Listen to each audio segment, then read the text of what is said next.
Police कर्मचाऱ्याच्या WhatsApp स्टेटसवर स्वतःच्या फोटोसह ठेवलेलं स्टेटस व्हायरल झाल्यानंतर मित्रपरिवारांमध्ये एकच खळबळ उडाली। ही घटना आहे सातारा जिल्हा पोलीस दलात हवालदार म्हणून कार्यरत असणाऱ्या सचिन लावंड यांच्या मृत्यूची। सचिन लावंड यांनाच 2 डिसेंबरला अल्पशा आजारानं निधन झाले होते। मात्र ही घटना अनेकांना माहिती नव्हती, परंतु पोलीस कर्मचारी सचिन लावंड यांच्या व्हॉट्सॲप स्टेटसवर स्वतःच्या फोटोसह सावरणे विधी 4 डिसेंबर 2025 रोजी सकाळी 8 वाजता आहे असं लिहिलं होतं। दरम्यान हे स्टेटस पाहिल्यानंतर अनेकांना धक्का बसला।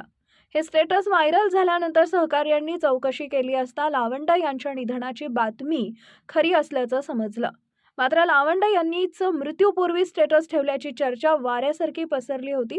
मात्र यातील सत्य अखेर बाहेर आलं आहे। सचिन लावंड यांच्या मृत्यूनंतर त्यांच्या भावानं लावंड यांच्या मोबाईलवरून हे स्टेटस ठेवल्याचं स्पष्ट झालंय। त्यामुळे या सर्व चर्चा निष्फळ असल्याचं समोर आलं आहे। दरम्यान सचिन लावंड यांना कावीळ झाली होती आणि उपचारादरम्यान त्यांची प्रकृती खालावल्यानं त्यांचं निधन झालं।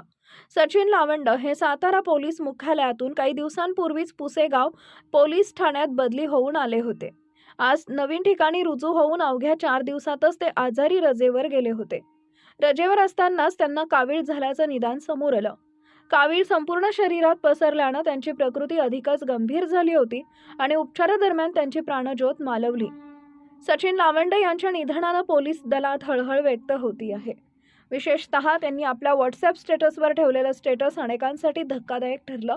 त्यांनी स्वतःच्या फोटोसह दिनांक 4 रोजी सकाळी 8 वाजता दरुज इथं सावरण्याचा विधी आहे असं स्टेटस ठेवलं होतं। हे स्टेटस व्हायरल झाल्यानंतर त्यांच्या सहकार्यांनी तातडीनं चौकशी केली आणि त्यांच्या निधनाची दुर्दैवी बातमीची खात्री केली। दरम्यान सचिन लावंड यांच्या अकाली निधनानं त्यांचे कुटुंबीय, मित्र आणि सहकार्यांवर दुःखाचा डोंगर कोसळला आहे। पोलीस दलानं एका कर्तव्यदक्ष अधिकारी गमावलाय। लावंड यांच्या निधनामुळे पोलीस दलात शोककळा पसरली आहे। आवाज न्यूजसाठी संदीप जठार, गोंदवले।